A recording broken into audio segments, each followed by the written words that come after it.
I feel so dehydrated. Hello, my book besties. Welcome back to my channel. My name is Delaney if you are new here, and we are setting the first TBR of the new year. This is my January TBR for 2025, and I am so excited to get to some of these books.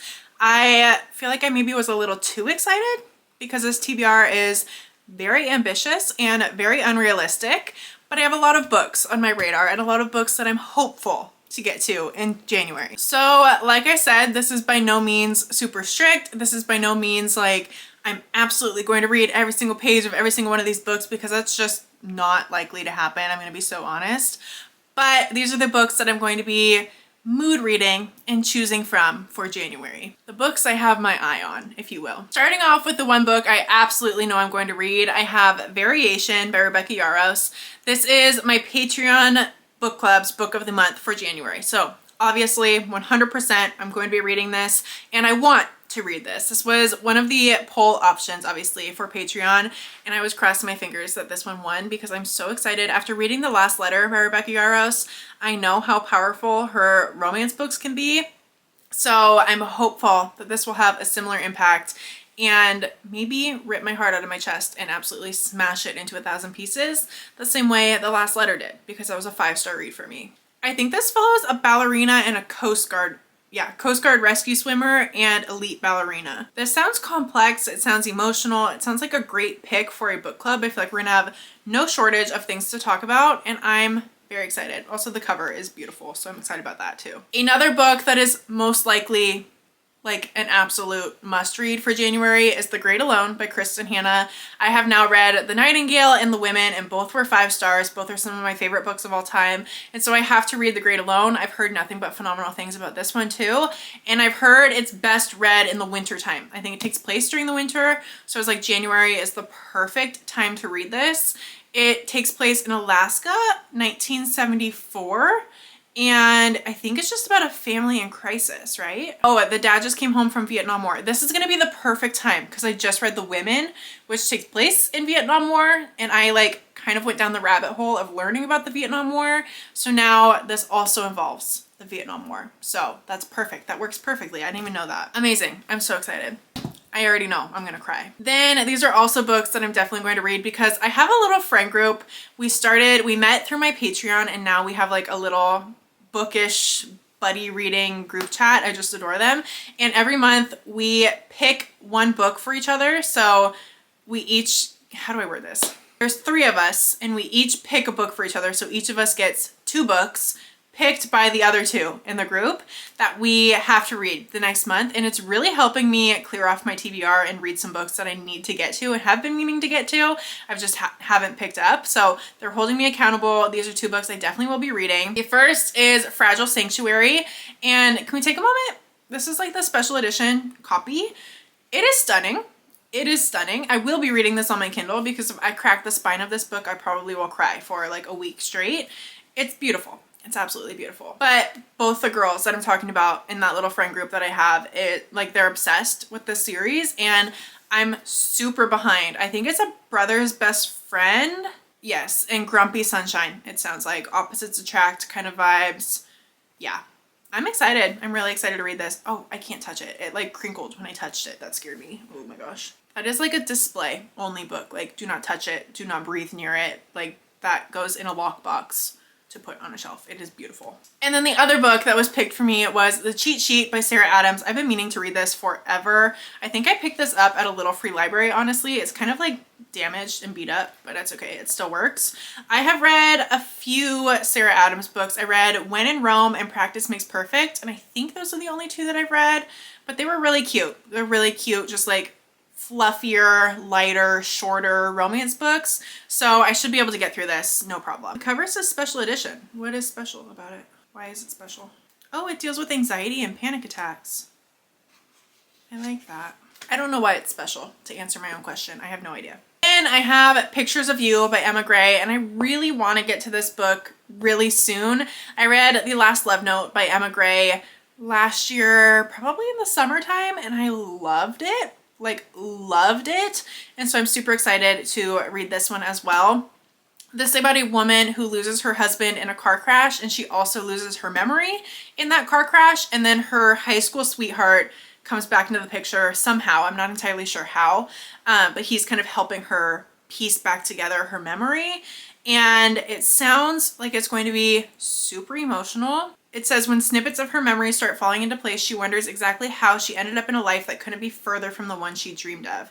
This time around, she's seeing all the things she missed and the life she gets to choose again. So I'm thinking like maybe her marriage wasn't super happy. I don't know. It sounds very emotional, and I'm excited because I love her writing. Then I have Legendary. This is the second book in the Caravel series. I read Caravel in December. I finally did it, and I liked it enough that I'm continuing the series. So this is a thick book. I feel like all the books that I'm talking about are pretty thick, pretty long, but that's okay because I think they're going to be really good as well. And that's kind of like my goal for the new year, is to read the books that intimidate me and not put them off, because I think they're going to be good, but I'm intimidated by the length. I need to just like bite the bullet and do it and read them and not worry so much about like reading a certain amount of books or reading the most books that I can in a month, and just reading quality books. So I'm excited. I'm excited to read this. I'm excited to continue the series. I feel like this was a great book for where I'm at in my fantasy journey. I feel like it was easy to follow. There was enough romance that I was invested in the romance. There is minimal world building that like I got confused a couple times, but I read it with a friend so I could like ask questions and I was okay. I'm excited to continue, which is rare for me to be excited about a fantasy book. Another hopeful for me that may be the book that falls through the cracks if I don't have enough room, which is a bummer to say, but I want to reread The Hunger Games, and I really, really want to reread them before the new book comes out. There's a new book coming out, I think it's in March, and I really want to reread these because I read them in 5th grade, and I've just been wanting to reread them as an adult as I like fell back in love with reading, and I like dystopian fantasy. So I'm like, oh, I should kind of reread The Hunger Games as an adult and like see how I like the series now that I'm older. So it's been on my radar. And then when I saw the new book coming out, I was like, okay, this is my sign. It's my time to read it. It's my time to shine. But I just don't know if I will get there because there's so many books on my TBR, but I'm hopeful. I want to. Next is another reread, and I have Know My Name by Chanel Miller. This is a book that I definitely will be rereading. Well, most definitely. Hopefully, probably definitely. No. This is very likely that I will reread this one because I have the audiobook checked out from the library, and hearing Chanel tell her own story on audio, I feel like I'm going to physically read it while listening to her narrate it, if that makes sense. So like have the book open and be listening. This is my favorite memoir that I think I've ever read. This book changed my life, like truly changed my life. Chanel Miller, I met her at Portland Book Fest. Well, I didn't like meet her face to face, but I like got to see her speak and like be in the same room with her, and I was hardcore fangirling, and I just adore her. I think the world of her. This book is a life changer, and I'm excited to reread it. It's powerful. This is another book that might fall through the cracks, but I do want to get to it. It's Only Love Can Hurt Like This. Someone in my Patreon told me that this was a really great book, and I had it on my shelf, so I was like, oh, okay, I'm gonna like place a hold on the audiobook from the library. I'm gonna get it on my Kindle, just kind of have all the options. I really want to read this. It sounds like an emotional standalone. It says, an unforgettable love story with an earth-shattering secret at its core that asks the question, is love worth risking everything for?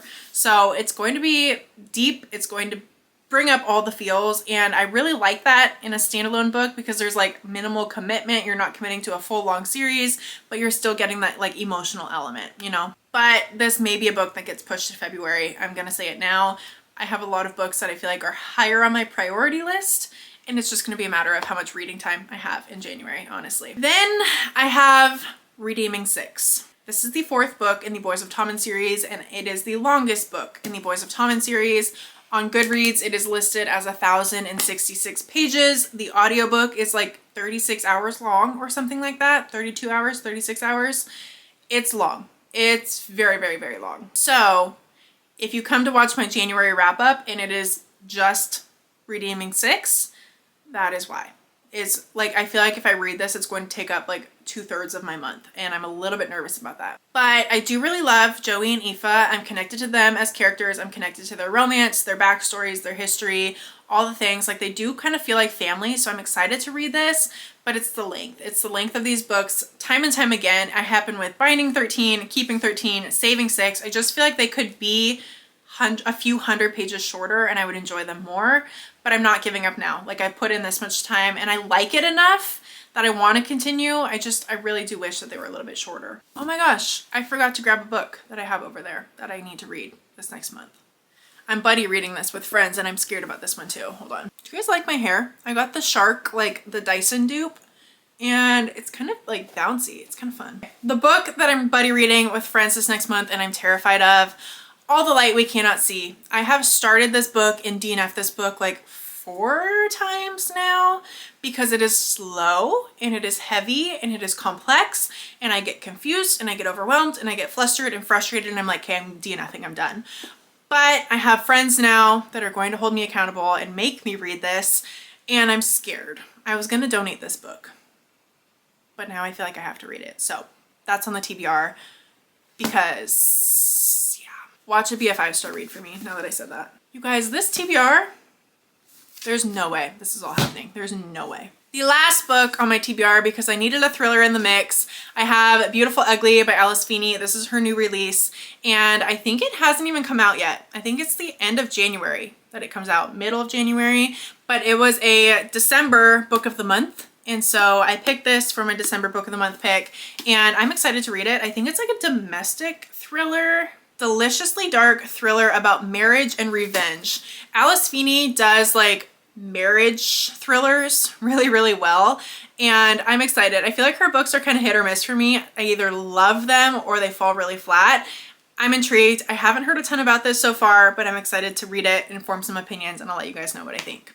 All right, guys, so that is my insanely huge and incredibly overambitious and unrealistic January TBR. There's no way in heck that I'm getting to all these books, but these are the ones that I have my eye on that I want to be choosing my January reads from. I want to know what book or books you are most excited to read in January, so comment down below some books on your January TBR. And also maybe help me prioritize a little bit because I don't even know where to start with this. There's so many books. I told you, I got too excited for a new year of reading and I feel like I just put my entire TBR on one monthly TBR. Oh boy, we're in for it. But I actually am really excited to read these books. I feel like I'm feeling some 5 stars are coming this month and I'm excited about that. We're gonna start the year off real strong. But that is all I have for today's video. Make sure you're subscribed here so you don't miss any future videos and following me on all the other things. They're always linked down below, and I will catch you in the next video.